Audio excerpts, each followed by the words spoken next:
কিয়ামতের দিন আল্লাহর দরবারে কেউ কথা বলতে পারবে না আল্লাহর নির্দেশ ছাড়া।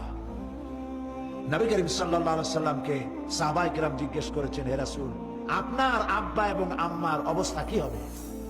নবী করিম সাল্লাল্লাহু আলাইহি সাল্লাম কেঁদে ফেলেছেন, সাফ বলেছেন, আমি তাদের কোনো উপকারে আসব না।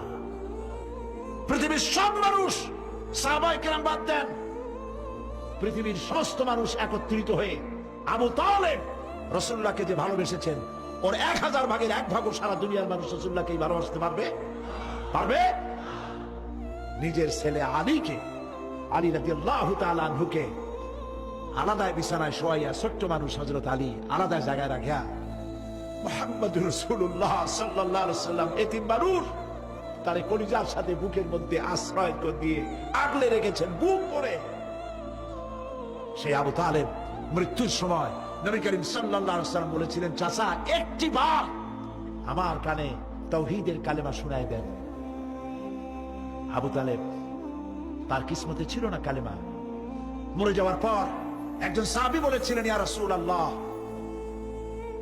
মৃত্যুর সময় আবু তালেবের মুখ আমি নড়তে দেখেছি, তিনি কালেমা পড়েছেন সম্ভবত। রাসূলুল্লাহ সাফ বলেছেন, আমি শুনি নাই। এত ভালোবাসার পরেও হাদিস শরীফে এসেছে আবু তালেব জাহান্নামে যাবে। কোথায় যাবে? জাহান্নামে। সবচাইতে কম আযাব হবে কার? আবু তালেবের। কম আযাবটা কি? হাদিস শরীফে এসেছে কম আযাব হলো জাহান্নামের আগুন দিয়ে 1 জোড়া জুতা তৈরি করে আবু তালেবের পায়ে পরিয়ে দেওয়া হবে। সেই জাহান্নামের আগুনের তৈরি করা জুতার তাপে আবু তালেবের মাথার ঘিলুগুলো টকবক করে বউ পড়তে লাগবে।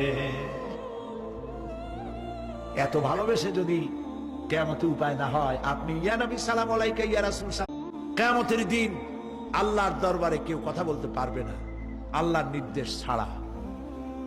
নবী করিম সাল্লাল্লাহু আলাইহি সাল্লামকে সাহাবায়ে কেরাম জিজ্ঞেস করেছেন, হে রাসূল, আপনার আব্বা এবং আম্মার অবস্থা কি হবে? নবী করিম সাল্লাল্লাহু আলাইহি সাল্লাম কেঁদে ফেলেছেন, সাফ বলেছেন, আমি তাদের কোনো উপকারে আসব না।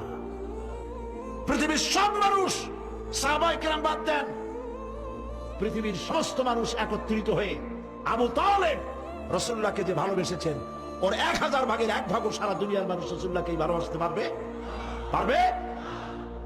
নিজের ছেলে আলীকে, আলী রাদিয়াল্লাহু তাআলা আনহুকে আলাদা বিছানায় শোয়াইয়া, ছোট্ট মানুষ হযরত আলী আলাদা জায়গায় রাখিয়া মুহাম্মদুর রাসূলুল্লাহ সাল্লাল্লাহু আলাইহি ওয়াসাল্লাম এতিম মানুষ তার কলিজার সাথে বুকের মধ্যে আশ্রয় দিয়ে আগলে রেখেছেন বুক করে।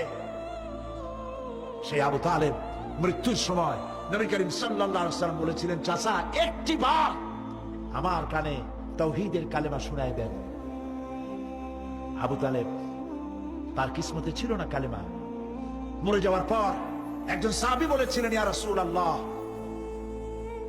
মৃত্যুর সময় আবু তালেবের মুখ আমি নড়তে দেখেছি, তিনি কালেমা পড়েছেন সম্ভবত। রাসূলুল্লাহ সাফ বলেছেন, আমি শুনি নাই। এত ভালোবাসার পরেও হাদিস শরীফে এসেছে আবু তালেব জাহান্নামে যাবে। কোথায় যাবে? জাহান্নামে। সবচাইতে কম আযাব হবে কার? আবু তালেবের। কম আযাবটা কি? হাদিস শরীফে এসেছে কম আযাব হলো জাহান্নামের আগুন দিয়ে 1 জোড়া জুতা তৈরি করে আবু তালেবের পায়ে পরিয়ে দেওয়া হবে। সেই জাহান্নামের আগুনের তৈরি করা জুতার তাপে আবু তালেবের মাথার ঘিলুগুলো টকবক করে বউ পড়তে লাগবে। এত ভালোবেসে যদি কিয়ামতে উপায় না হয়, আপনি ইয়া নবী সালাম আলাইকা ইয়া রাসূল